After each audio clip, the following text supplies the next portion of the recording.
âmes. Ainsi pendant ces temps, quand la vraie parole sortira ce soir, parle-nous, Père, Shadalala. Est-ce que tu peux dire à Dieu de te parler? Est-ce que tu peux dire à Dieu de te parler ce soir? Est-ce que tu peux dire à Dieu de te parler? Prie là où tu es. Et il te dit que tout passera, mais sa parole ne passera jamais. La vraie parole, c'est la vraie parole. La parole qui transforme, la parole qui donne vie, la parole qui donne vie. Parle-nous ce soir, oh Dieu. Parle-nous ce soir, oh Dieu. Est-ce que tu peux prier? Est-ce que tu peux prier? Parle-nous ce soir, oh Dieu. Parle-nous ce soir, Père. Que la prédication d'aujourd'hui puisse transformer nos vies. Que la prédication d'aujourd'hui puisse changer nos vies. Prie là où tu es.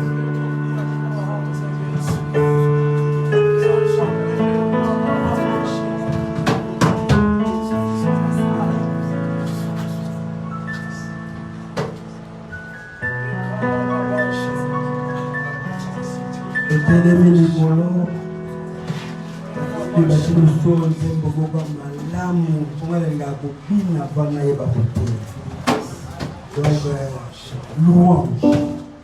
Adorer déjà ça, mais maintenant, comme la escole, au centre, la escole, le yembo, la danse.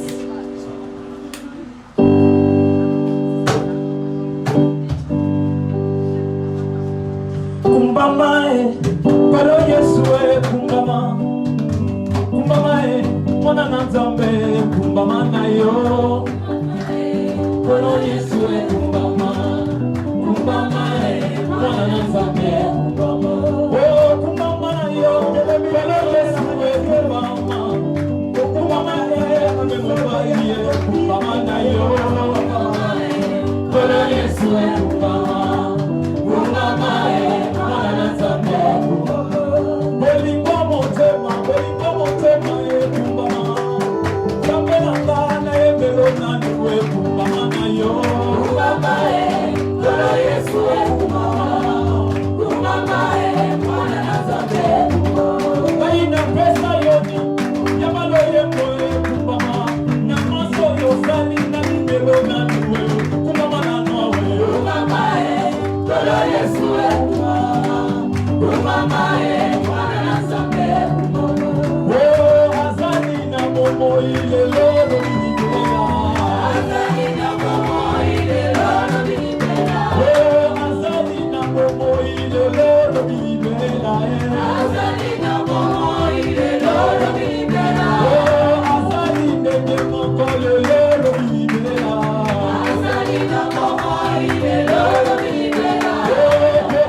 nyongo na nyonso Yesu azali mokonzi ya bakonzi lelo naseli masi ya batela nebime ya temela yawe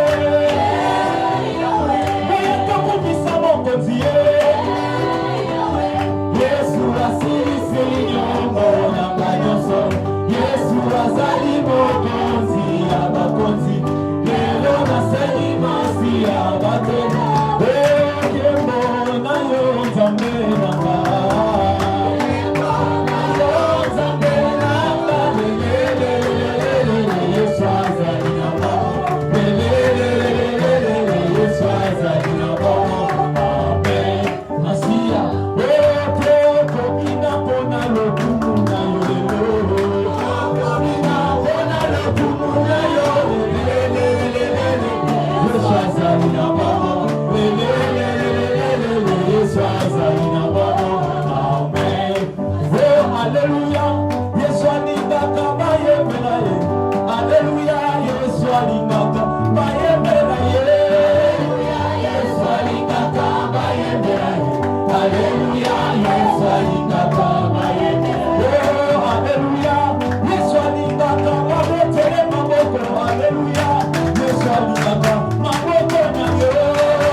pour nous honorer parole na biso ya pokwa na lelo et sans plus tarder tozi ba Bible na biso dans le livre de Lévitique chapitre 19 le verset 31 Mondimi ya solo akendaka na etonga avec sa Bible pour ce temps on a que film na moni soldat zo ke ne tumba azalaki toujours na mundu qui na épousse ses défauts. Un bon chrétien bien-aimé de Dieu, exact, aux ordinateurs, non. Un bon chrétien à la présence sans avec sa Bible pour vérifier que Makamo Bazo Dalisaïe Esaïa Solo. Puisque je peux aussi vous mentir. Lévitique chapitre 19, le verset 31, je lis au nom du Seigneur Jésus-Christ. Ne vous tournez pas vers ceux qui invoquent les esprits, ni vers les déserts des bonnes aventures. N'ayez pas recours à eux pour vous rendre impurs. Moi, je suis l'Éternel, votre Dieu. C'est la parole du Seigneur. De Bethléem, on va beaucoup de famille. Mesdames de Dieu, toujours la terme la vision. Ne donnez pas au diable l'occasion de vous dominer. Je vais parler sur l'impudicité. L'ennemi de Dieu qui s'oppose à vous n'est pas physique. Par conséquent, vous ne pouvez pas aussi l'affronter avec des armes physiques.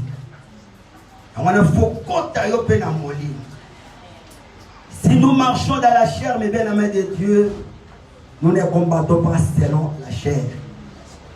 Car les armes avec lesquelles nous combattons ne sont pas charnelles, mais elles sont spirituelles, puissantes par la vertu de Dieu, pour renverser les forteresses. Il y a une présence en colo, aux appels la Bible, aux vérifier ma commande. Donc ça fait du bien.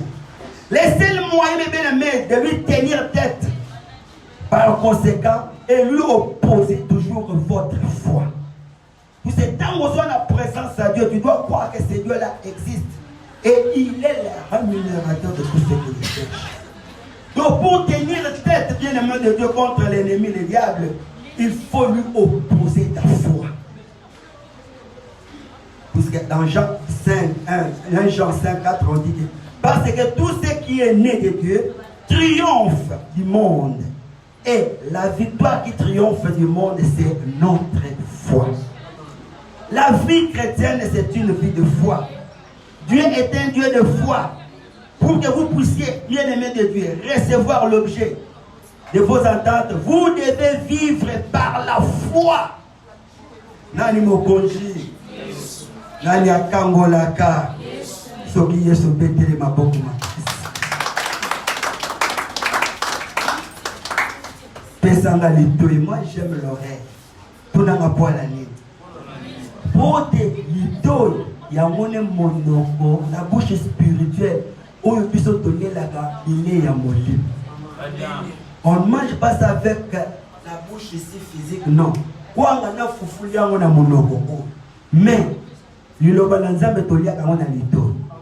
c'est ça notre bouche spirituelle. De Dieu, la foi vient de ce qu'on entend, puisque tu peux entendre de mauvaises paroles. Comme aussi tu peux entendre aussi des bonnes paroles, mais avec la même bouche qui est l'oreille. C'est ça notre bouche spirituelle par laquelle nous mangeons cette nourriture ce soir. Ne donnez pas au diable l'occasion de vous dominer, mes bien-aimés de Dieu.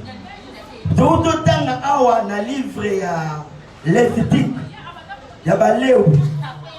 Tout dans le livre Baléo, chapitre 19, le verset 31, et dans l'instruction Makamusu Subuna. Tout le monde connaît Balobike, tout kokite kokende, dans on a l'ingala pour une bonne compréhension. Après tout, pour la mission. Okende kete, otuna milimo ya bato bakufa. Bambate yango, ekokomisa bino mindo nga nazali yawe nzambe na bino. Bien-aimé de Dieu, la Bible est très claire. Tout contact avec le diable, mes bien-aimés dans le Seigneur, lui donne l'occasion de nous dominer. Donc contact nous sur au sala de kepanganga. Ok, bien, mais sache-le que aux a déjà la moutarde, tu as déjà ouvert une porte pour que Yé aille dominer le final. Tout contact, mes bien-aimés dans le Seigneur, avec le diable, donne à Satan l'occasion de nous dominer. Que l'on soit chrétien ou non chrétien, cela ne fait aucune différence. Dès que quelqu'un a bien-aimé, sache-le que aux hommes déjà quatre na mutambuana. Bien que l'église actuelle, mais bien la main de Dieu, elle est très puissante et en pleine croissance, mais bien la main de Dieu. Dans un monde à Bassel, dans un monde dans un monde à serviteur et en Romains 6. Le verset 15 à 16. Qui donc pécherions-nous? Et quoi donc pécherions-nous? Parce que nous ne sommes pas sous la loi, mais sous la grâce. Qu'ainsi n'advienne, ne savez-vous pas qu'à quiconque vous vous livrez vous-même comme esclave pour obéir, vous êtes esclave de celui à qui vous obéissez, soit du péché pour la mort, soit de l'obéissance pour la justice. Et on a posé que mon peuple est détruit faute de connaissances. C'est non seulement mes bien-aimés de Dieu, chacun n'a pu qui doit connaître ces domaines. Donc, puisque c'est que les Nzambe on a beau solo union sur les bien-aimés de Dieu. Na komina noté, na zo kende kaka na botale sabilo kamike d'abord. Ba te belé bien-aimé de Dieu comme on a là tu fais ça très bien. Ça propre, ça peut dans mon touka. Mais tu y es peut-être contraint dans ça na mon Nzambe. Mais il y a un n'importe qui. De très nombreuses personnes bien-aimées sont incapables d'accepter Jésus-Christ dans leur vie quand il est représenté, parce que leur volonté et leurs pensées bien-aimées sont littéralement liées par le diable, par les puissances des ténèbres. Rien. Il y a qu'un encolo parce que cet homme-là, il est déjà dominé par le diable.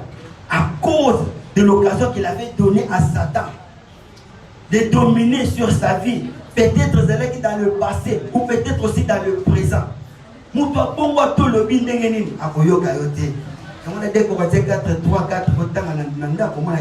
L'évangile est voilé à cause de tous ces gens-là. Comment on donne maintenant? On donne maintenant l'avantage, l'occasion au diable de nous dominer. Deutéronome chapitre 18. Comment l'on donne au diable l'occasion de nous dominer? Deutéronome chapitre 18, les versets 10 à 12. Il ne se trouvera au milieu de toi personne qui fasse passer par le feu son fils ou sa fille, ni des devins qui se mêlent de divination, ni pronostiqueur, ni enchanteur, ni magicien, ni sorcier, ni personne qui consulte les esprits, ni disert des bonnes aventures, ni personne qui interroge les morts. Car quiconque fait ces choses est en abomination à l'Éternel. Et à cause de ces abominations, l'Éternel ton Dieu les dépossède devant toi. Nani mokonji. Tout contact avec avec un occultiste, avec un féticheur, avec un marabout, un gangakisme, bien aimé de Dieu. Si il a été même légère, mais bien aimé de Dieu, et qu'il y a toujours porte mot d'entrée, ça donne au diable l'occasion de nous dominer dans la vie. Un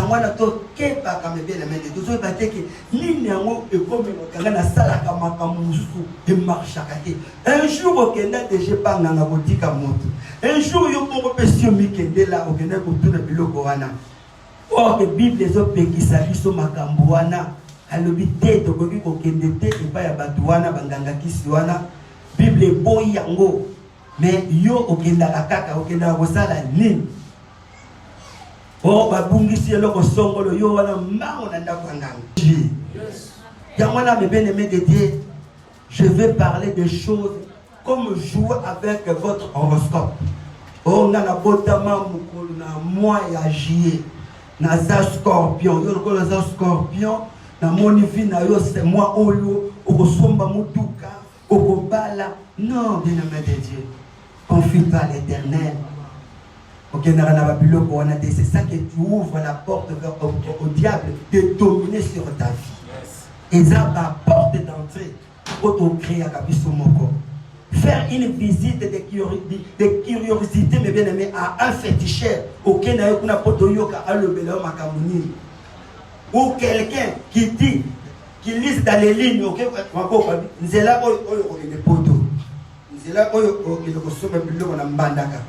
c'est là oyo okobala mobile moko abandona da couper chaque jour.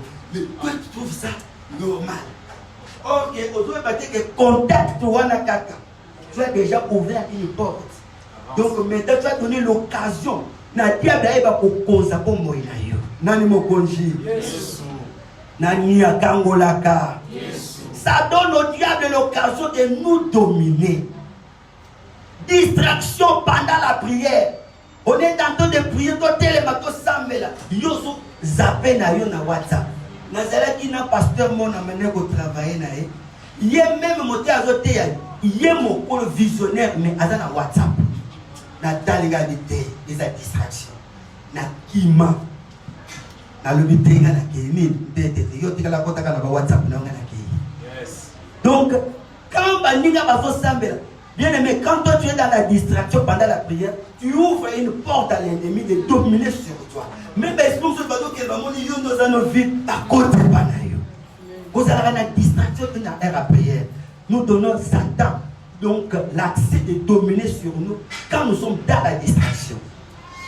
Agitation pour sa vie, pour son ministère. Ah, Zambe yo pesinga lo tobango. Pour moi yango makamizo tambolati. Bado munyo so passe dans ouais pesa kamoto ba raisonnement mingi akendo ko luka. Non mon cher, n'est au sali pour ya yo réussir.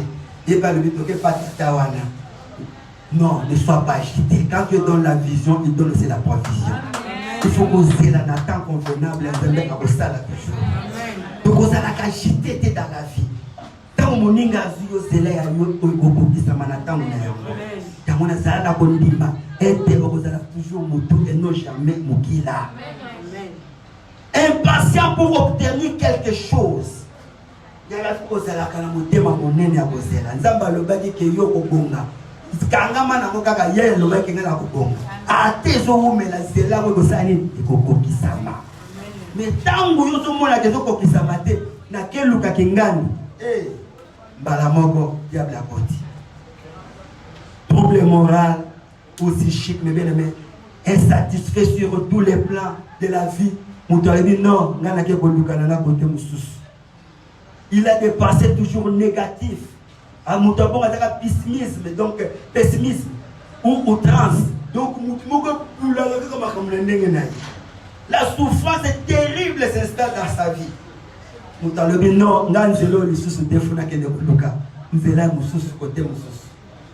Toutes sortes de maladies s'installent dans ta vie.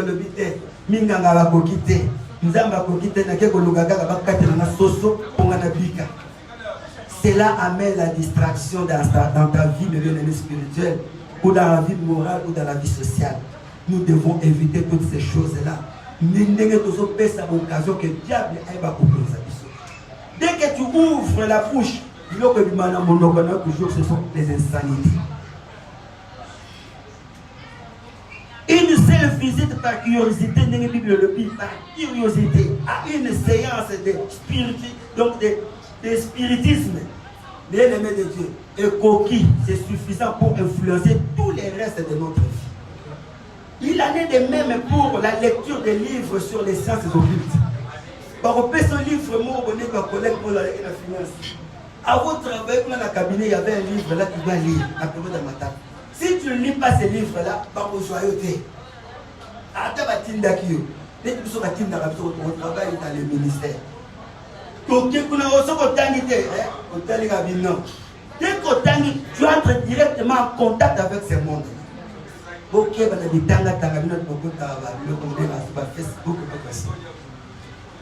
il y a un livre pour Amen. La consultation d'un féticheur pour essayer de retrouver quelque chose de perdu, ça donne au diable l'occasion de nous dominer. Oh, mon ami, vous ne toquez pas et dit. Toquez pas, au fond, on a déjà porte la vie, on a eu le marché à côté de la vie. Nous sommes au temps, mais moi, je suis aussi au fond, la porte, moi, je suis pas. Et le bien aimé, c'est une bonne opportunité pour que cette porte-là soit fermée. Le loup bien aimé de Dieu, berère nous sommes aussi par ignorance. Le loup bien toujours pour quand la porte de l'alliance. Nani mon congé. Toute utilisation ou tout abus de drogue ou d'alcool donne aussi les diables l'accès sur notre vie. Au baïe makaya drogue bien ne sans contrôle au n'importe quoi. Nous sommes mêlés donc contre les êtres comme Nazana posa kokao, posa vitalo, posa yani. Avance. À cause de milangwa, tu ouvres la porte afin que le malin aille à conjuguer comme moïnayo. L'ennemi, dans les violences exercées sur des enfants. L'ennemi entraîne aussi presque toujours une infestation, donc envahissement démoniaque dans la vie de l'enfant. Ce que vous beaucoup la moine nanda bien aimé, traiter ma langue le gola bana. Mais ce que vous traiter ma bé, pas si on est au tinda moine qui ne goluka libanda, et au tinda moine sala bisala sala, pour ne pas se retrouver. Nani mon congé, il y a mon tambo zala moine nanda, beaucoup la bamonio son dingue moko.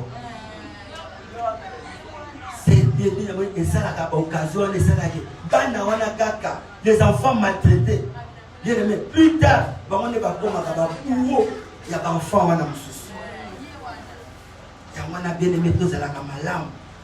Les rapports sexuels sont également une occasion par laquelle le diable nous domine. Mais si on a des fans dans les lots, on a nous c'est là qui est solo. Mais maintenant, ce qui donne la vie, c'est l'interprétation. L'histoire ne donne pas la vie, mais c'est l'interprétation qui donne la vie. Fais ça, bien de Dieu dans les Seigneurs.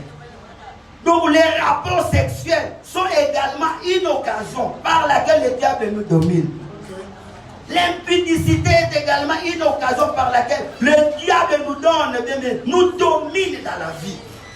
Des démons sont donc passés d'une personne à une autre, bien-aimé, et l'occasion d'un rapport sexuel. Donc c'est pourquoi les deux personnes, quand on va s'impliquer, ils deviennent maintenant une seule chair. Il y a des gens qui ont katakokom, il y a des démons qui ont kasangoul. Tant que sangani allait, bien-aimé, et ton yasami, il peut aussi parler. 1 Corinthiens chapitre 5. 1 Corinthiens chapitre 5. Les versets 1 en 5 par le Bible. On entend dire généralement qu'il y a parmi vous de l'impudicité. Et une impudicité telle que ne se retrouve pas même chez les païens. C'est au point que l'un de vous a la femme de son père. Et vous êtes enflé d'orgueil. Et vous n'avez pas été plutôt dans l'affliction. Afin que celui qui a commis cet acte fût ôté du milieu de vous. Pour moi, absent de corps, mais présent d'esprit, j'ai déjà jugé comme si j'étais présent. Celui qui a commis un tel acte, au nom du Seigneur Jésus, vous et mon esprit étant ensemble avec la puissance de notre Seigneur, qu'un tel homme soit livré à Satan pour la destruction de la chair, afin que l'esprit soit sauvé au jour du Seigneur Jésus-Christ. Bien-aimé, le bien, kindumbologie, moi j'appelle ça kindumbologie. Nous avons kindumbologie à Bomoté, donc les tongs en Zambia, kindumbologie, et l'équipe qui n'a pas de bazar à moquer. Or, que kindumbologie, et ça, occasion, nous avons la porte pour que les diables arrivent à siéger sur nous. L'impudicité, c'est une passion exagérée qui pousse certaines personnes à passer des rapports sexuels. Moi, je peux dire que ces rapports sexuels hors du mariage. Là, il m'a conjugué. Donc, bien aimé de Dieu. Quelle est la vraie pensée de Dieu pour donc, la sexualité? La vraie pensée de Dieu est qu'il était donné que Dieu a créé un seul Adam pour une seule Ève. Cela se résume dans le mariage pour la création, la multiplication des hommes. Et ça, tes sexe appelle ça, quel pose ça? Tu ouvres la porte au démon. Tu donnes l'occasion à Satan de te dominer. Quand tu crois que ça a plaisir, non. Les corps que tu as, c'est le temple du Saint-Esprit, ça ne t'appartient pas.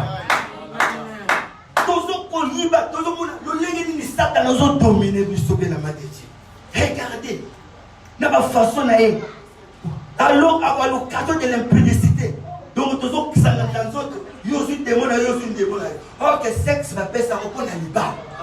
Ils ont bali na noté. Au cabinet, on combien de fois?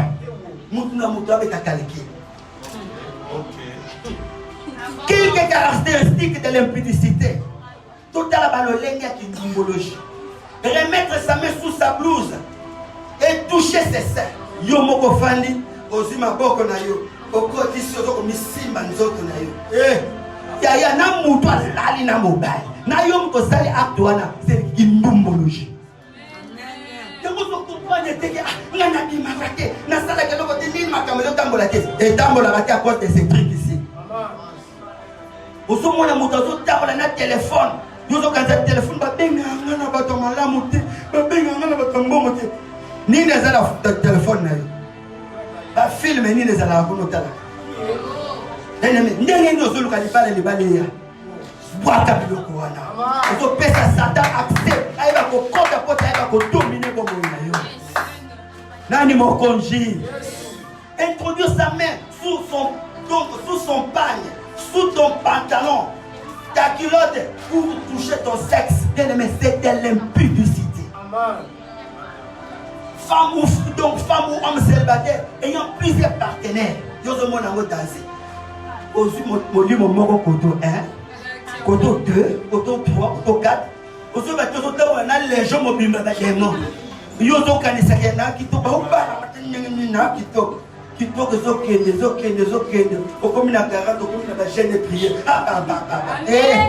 yayo kobota mokoloni totika biloko wana. C'est ça qui donne donc le diable l'occasion de nous dominer. Tendance à se maquiller pour séduire les hommes. Au moins, vous donnez pas vous les hommes à Niawa Tchena Long. Mais si les hommes sont les yeux, à tout rouge, à tout rouge, à tout chocolat, à tout fait. Si vous m'en là,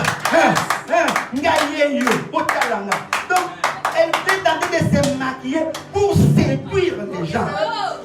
Et non pour sa beauté, mais pour aller séduire à mon anga. Aïe aïe aïe, qui nous ce qu'on s'en a ramotika. Des places portent un diable à côté de la caillou. Des regards doux. Aux autres soleils qui étaient nous sommes aux autres, à tout temps, la mus, et les mains. Je peux sauter le mus. Non. Gaïa, Kagana Soukia. J'avais peut-être aussi à quoi il y a. Au quoi il y a des fonds de porte. Pour le diable à Konzabino. Animaux congés. Tendance, tendance à toucher les femmes ou les hommes encore. Moi, je me suis dit, je vais les sacrés. Ce que si mes années, moi, pour le yodo simba simba mutuwa, intention de pesa. Yo pe mobile simba kaka bana basi na nzoto. C'est l'équilibrologie. Tika yango, ça donne accès au diable de nous dominer. Tendance à porter des collants. Ok. Ya. Collants là, tu as mobile non anda. Ok. Là, tu as tout posé maintenant mobile là. Biso ko tete so collant to kenamo wa. Yo moko zo fongo la porte. Pour que diable aille comme ça pour moi. A côté à Fanny, ba mari de nous yoka ba kota ka bongo. A monia mo so kitoko ou tout. Assis. Tika, c'est ça qui nous symbolique. Porter des serre-corps ou les habits transparents. Non. Tola takakito la présence sans zandé. Tola takakito la présence sans battu. Ce qui tout ça biloko na tozotika. Tozo fongo la porte, tozo fait ça Satan accès à va dominer biso. Yango na le bec bien aimé. La vraie pensée de Dieu pour la sexualité, et c'est qui te que de Bokabakango à tout moment. Non, la vraie pensée de Dieu est que en étant créé seulement Adam Moko, na Ève Moko, Basangana, pour la Bibala, c'était pour la création, donc pour la multiplication des hommes. Et ça dit que yo, au milieu de Sangana, pour ça Coca, pour ça Vitalo, pour ça Mac, nana pour ça li. Pour ça Bazar, on a dans les balles. Nani Mokonji, Nani Akangolaka, ce qui est sur ton bec de ma beaucoup.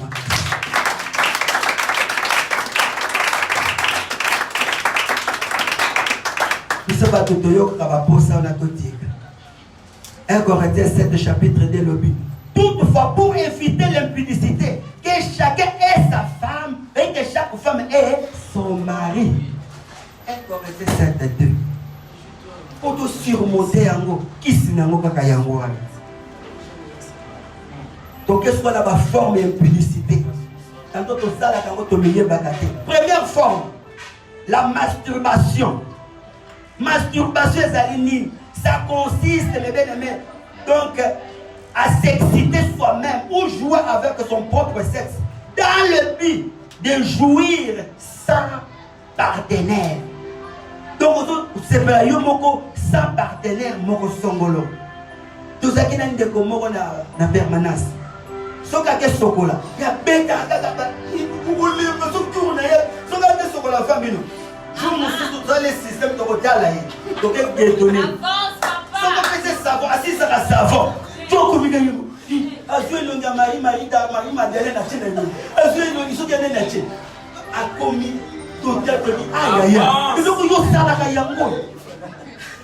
La masturbation, tu ouvres la porte au diable. Okokoma mokolo okomi na ndako okoma na un coup ozokokata okoma na mana pido ya 25 litres. 50 litres. Il y a un renforcement des capacités. À cause de biloko. Ça consiste à s'exciter soi-même. Ou ou jouant avec son propre sexe dans le but de jouir sans, donc seul sans un autre partenaire. Conséquence,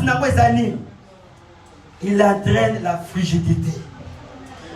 Que plus tard, bien aimé de Dieu, pour ça, sur les désirs, les désirs sexuels, ils ont les sous-soutés. Tant que bali, si on dévoile bali, il y a ça na posa, il y a posé ça comme le photo nanda. Au salaire, on déjà épelé. Et tu n'as rien, moi c'est abima libanga. Et tu n'as rien, mobile abima libanga. Quelle est la conséquence? Oh ma maman, oh yo mobile, ce qu'il y a dans sa kiss, il y a faiblesse sexuelle. Faiblesse sexuelle et qu'elle est déjà cala. Mais grâce soit rendu à Dieu ce soir. Nous sommes au diable, la beauté, nous sommes encore de l'ignorance. Nous allons récupérer ça au nom de Jésus. Pour ça, là, car on a ignorance. Mais le corps de connaissance. Et ce sont de la vie. Il entraîne la frigidité, l'insatisfaction sexuelle. Et ça fait entrer le mari de lui et les femmes de lui dans l'acte. Dans le salle, on passe à Boutou Bazokota. Baby Bala Boutou Bazokota. Il n'y a pas de plaisir, bien aimé. Dans les mariages, donc dans les relations sexuelles, il y a à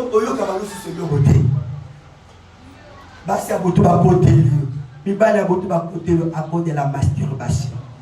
Et ça forme la kimbumbologie.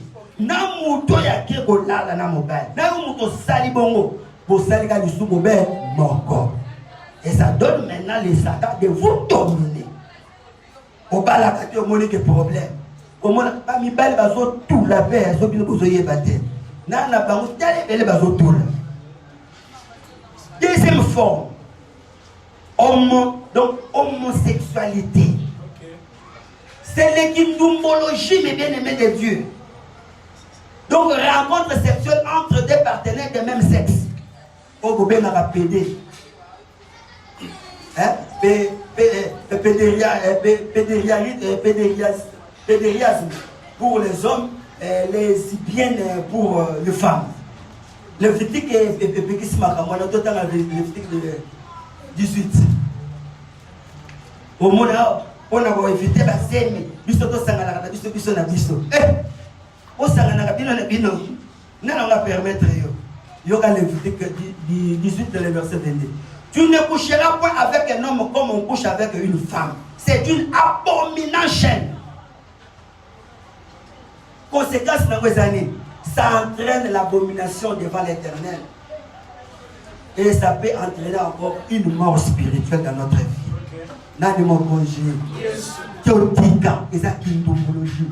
C'est ça qui donne l'avantage au diable à dominer comme une ambition.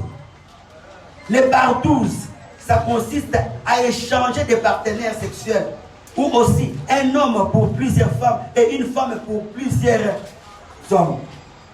Mon père m'a passé belé, moi si mon père pas les belé. Conséquence la stérilité, insatisfaction sexuelle, les maladies transmissibles. Ça engendre même l'esprit humain. Au bout de la on a la bison doki, on a les missi basal nanzan. Au tambour la mibali bono, et puis milimo bono kutay nango. Natala ki film mon papa mon soka bimina moi si azuye. Au bout de la haine sur matrice seignance. Même la nature ne vous enseigne-t-elle pas? Yo motumo dans la chip, choc, chèque. Nous sommes là, yo moko, on va qu'on a ça, on a 3, nous sommes là 4, on a 5. Alors, on a 5 démons aux okumisa. Lobi luka libala les athées. Aujourd'hui, les balles, on a ma bonne les athées qui ndawa. Azwa yo ngana mona passe. Na futa mona ba docteur, no ke na ba délivrance de sympathie et comme ba opération comme a comment ba se fait et ça de yondo bota kate ngai la fellation, les équimbumbologie. La fellation c'est quoi? Elle consiste à succès. Donc tu viens donner le succès les organes sexuels de ton partenaire. Et ça maladie, ça entraîne des maladies transmissibles. C'est l'équimbumbologie propre. Nous sommes là que nous sommes na micro, Kimbumbologie. Satan occasion à dominer comme Ozo comprendre ma cambuzo tambolate. Or tu es siégé par les démons à cause de l'action de la kindombologie. La fornication. Des personnes vivant dans un même toit, donc dans une même maison, mais qui ne sont pas mariés. Donc, la famille n'a pas. Donc, on se ça. Donc, on a bien un le sous mon ya propre. On se soucie le sous mon lac, c'est mon casa, on est dans la latte. Je suis content. Je mon père, à Bala, je te propose un daku moko. Kindombologie.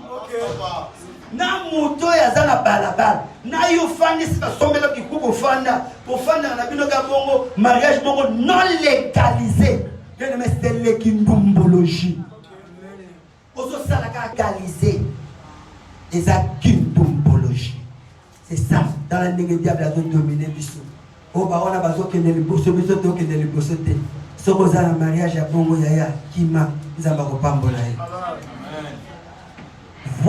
voyeurisme onga na salango elle doit y banike quand on le prend la bise pour la sima douche ba voisin ça to chali douzu ce qui vient qui a dali petit ba ndo soko to izo ya to dala na douzu kindumba na bandaka wana mukie nzambe na yeba ka teke zaka kindumbologie yo pe muto sala ngonde ona sola to zokengela c'est le kindumbologie. Ou bien c'est de l'impudicité. Il y a un peu de satana accès à eba kokota na bomo ina biso pe eba ko siéger biso bébé dans le Seigneur. Conséquence de l'impudicité. Beaucoup se sont mariés entre frères et sœurs. Tellement que papa avait beaucoup de femmes. À côté de l'Est, à côté de l'Ouest, à côté de la Sud, de Nord. Oye baka bande konote okokuta no bala na enzo ko bande kona papa bala bongo mona tanto bozo bota te tanto bala bakota bazo kufa okomo luka bande ki zo ba bande ko les pères et son fils mes bien-aimés la mère et sa fille bango pe bazana partenaire mon oye les rapports sexuels avec elle donc un même partenaire type moi la petite maman a petit moi ah kala makambo conséquence d'impudicité. Beaucoup de mariages, mes bien-aimés, sont rompus à cause de la biloko. Beaucoup sont devenus impuissants, frigides, désintéressés sexuellement. Au bail de Tchénanda, à Sala trop. Aïe, et pas la parole peut-être à Banarolia et Tabiamouké. Si vous avez un liquide, vous avez fait ça, et ça vous tourne. On y akoluka bima libanda kende luka ya belé la conséquence à Kindumba yoso découvrir combien déjà ba calcul aussi un ndundu net kama na ngwa bi moshenga itika likaka ndundu ba wona so sina si na dozo na koka ya koka moko na sina zwa itika likaka ndundu to za chassa ba ndundu so ba ndundu ba leka côté na bisote ko ba luka bango. Bien aimé, ça m'a fait ma casse. C'est le kindombologie. Dans la conséquence. Au combien d'années pour la poste à mobile les à la société. Il va commencer à avoir plus de 25 litres. Au renforcement des capacités. Dans la vidéo chaque jour. Papa, maman me rappelle la personne. Papa, mais quand on va passer. Qui c'est Yango? Tout ça. À cause de kindombologie, il y a un et ça, la gama ben à Katina Liban. Beaucoup sont devenus impuissants, mes bien-aimés, frigides d'avoir se poser en moralité, désintéressés sexuellement. L'impudicité, mes bien-aimés, a engendré le crime. Papa, bon, manakal, qu'on a passé. Vous dites, moi, c'est un homme, nous sommes nous sommes pas bêtes, nous sommes des camarades, mon amour, nous sommes la lème. Nous sommes pas ma tête, ma sérieux, la limite, on va toujours qu'elle t'a goûté la mission. Nous sommes il y avait de quota, bien formé, donc, si moi c'est ton son, hôtel. Hôtel, bon, faut quand même. Bon, on va pas savoir que nous ne passons pas. On coupe à ton soir. Il y a Talingani, il y a ce côté gavete, na lapi. Babunda kalikola basi. Ma kofé tambola ka bien aimé de Dieu. Ba crime, les bagarres ba to bunda. Moi c'est notre bunda. Ba we bunda la nani? Mobile. Mobile ko ba bunda la nani? Moisi. Ba poison. Les suicides, l'empoisonnement et les désespoirs, nous sommes les conséquences de la publicité. Aussi, les 1 Corinthiens, chapitre 6.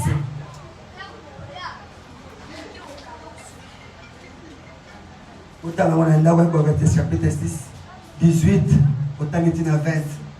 Babi, l'impudicité, nous devons fuir l'impudicité. Parce que là, je vais résister à rater. Misérable que je suis, qui va me délivrer de ces corps de péché? Solution, les amis, c'est rappeler de notre identité en Christ, mes bien-aimés. Et nos droits vis-à-vis de Satan à cause de la mort de Christ sur la croix. Reconnaître ses péchés et les haïr, inayango. Vous dites que na salakango, na tiki yango pe na boyo, monango nkele. Confesser, mes bien-aimés, et rompre avec tout lien de péché. Soit décision, c'est discipliné dans la prière, méditation quotidienne, chaîne et prière bien à main de Dieu. Il y a certaines catégories de péchés, mes bien-aimés, auxquelles il faut résister. Il y a encore d'autres, il faut dominer. Mais il y a d'autres, il faut fuir comme l'impudicité. Il faut qu'il m'en frère, moi, on a l'évangélisation, mais il a ces moula libanda. Celle qui est née dans la moula na kete. Batikali. Frère, appelle-moi qui m'ukoloana. Il faut aussi dominer sur les désirs de la chair. Il faut fuir l'impudicité. Ne donnez pas accès au diable, mes bien-aimés, dans le Seigneur. Comme la chair, mes bien-aimés de Dieu, est morte. Comment agira-t-elle encore? Si c'est dans le baptême, quand on va baptême, mes bien-aimés, ton image est au koufi na yesu, mais au sépi na yesu. Donc, si monsieur Koufaki, il y a mis comme ça qui lui sont au côté de tout ça, va les or, une chose morte ne peut plus fonctionner ou agir dans notre vie. Si ce n'est plus moi qui vis, mais le Christ qui vit en moi, comment commettrait-il le péché en moi? Car Dieu ne pêche point. Christ en moi. Regardez ce qui était gain auparavant. Papa n'a pas sommé la mèche pour la ganga. Papa n'a sommé la chombo pour mon anzoto langa. Papa n'a sommé la lama. Nadia kana simanaye. Je te dis mon ango pas ma cause de Christ, Dieu te va te bénir. Mon ango pas ma renonce à ça. Même les difficultés, même les problèmes, même les difficultés, ne cédez pas au diable. Résistez-lui avec une foi ferme. Il fuira loin de toi. Pour les télévisions, non. Attends, on a besoin de téléphone. Attends, on a besoin de bon et bilamba. Et il me semble que la méga na kota la mikolonyoso. Boyango à cause de la connaissance de Christ. Mukolomoko Jean et Négopier à tous les ceux qui n'ont tiki musala nanga, ne tiki bana nanga, ne tiki ndako nanga na nyo na kozwanini. Yesu atali albino. Soko tiki au siècle présent, on ressemble à Mituka. Pour que ça, la moussole, on a un bon bébé. Bana no ba la bien. Makamus de Gotama la kitoko. L'établi si tu auras la vie éternelle. Yope na question conseil. Tika nyoso oya mape. Subwaka yango. Bwaka kindombologie.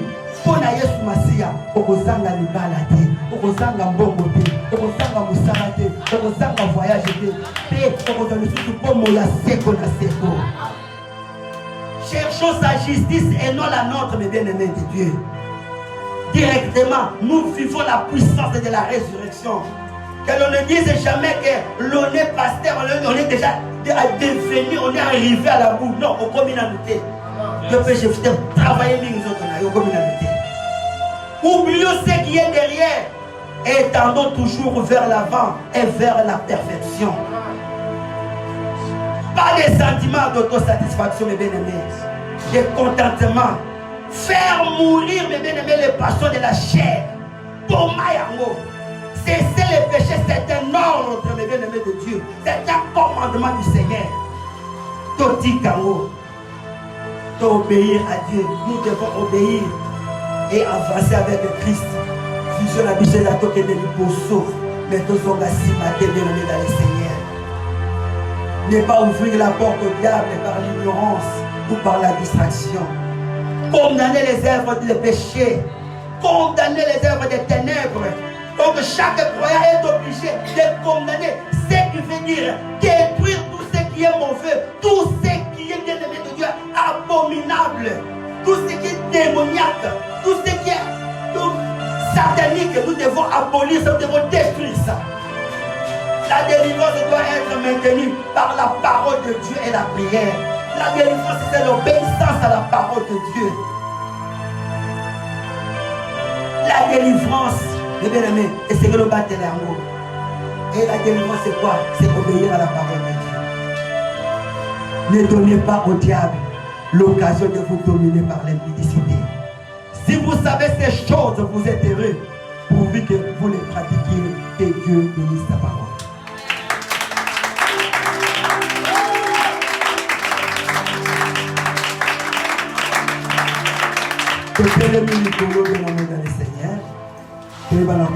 Distraction de quoi tu seras porte d'entrée.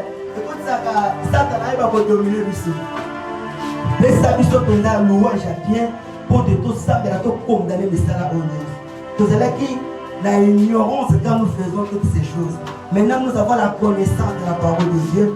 Toutes ces choses doivent tomber dans notre vie et nous devons oublier ça. Puisque Christ dans nous, c'est l'espérance et la gloire. Ton corps est le temple du Saint-Esprit. Ce n'est pas les autres à l'impudicité. Tu ne t'appartiens pas à toi-même, tu appartiens à Dieu. C'est lui qui t'a fait, formé, créé à son image et à sa ressemblance. Comment tu as dit une sorte de langage à l'autre? Je suis en train de me dire ok. Et on va se mettre à l'amour.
malamu. Amen. Bien-aimé, Nzambe na fongoli nga miso molimo teneba oyo aza pembeni na yo. Donc bien-aimé sambela ndenge na confiance epa na yo moko kotala voisin. Kolo Yesu molimo nyonso ya mabe na nzoto na nga oyo etindaka nga na kindumba na masumu lelo ekweya ekende ezonga lisusu te. Au nom puissant de Jésus, prions le Seigneur. Nous t'akweyisa yango molimo nyonso ya mbindo molimo nyonso ya mabe oyo ememaka nga na nzela ya kindumba oyo ekonzanga na kindumba oyo ememaka nga na masumu oyo ekanganga na nzoto na nga lelo elongwa ekende au nom puissant de Jésus. Puissant de Jésus. Ozobeta maboko so condamné yango. Ozobeta yango. Ekende libela. Ezonga lisusu te na bongo na yo. Molimo nyonso. Oyo elaka nzoto na yo. Oyo ekanga yo na kindumba. Oyo etinda yo na masumu. Na pokwa lelo. Elongwa. Au nom puissant de Jésus. Au nom puissant de Jésus. Au nom puissant de Jésus. Au nom puissant de Jésus. Au nom puissant de Jésus. Au nom puissant de Jésus. Au nom puissant de Jésus. Au nom puissant de Jésus. Merci Seigneur Jésus-Christ. Avec détermination. Peu de prières, peu de puissance. Beaucoup de prières, beaucoup de puissance. Celui qui est capable de prier est capable de tout.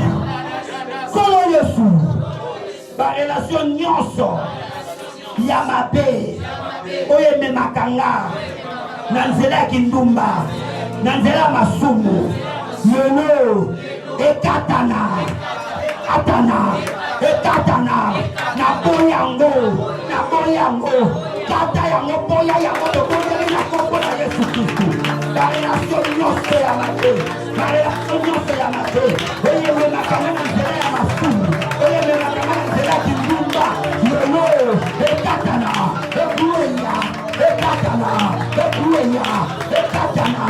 boyango na vinanga au nom puissant de Jésus.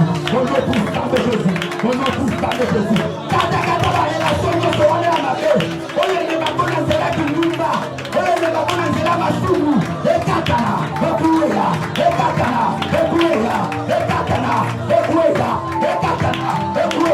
au nom puissant de Jésus. Au nom puissant de Jésus. Au nom puissant de Jésus. Au nom puissant de Jésus. Au nom puissant de Jésus.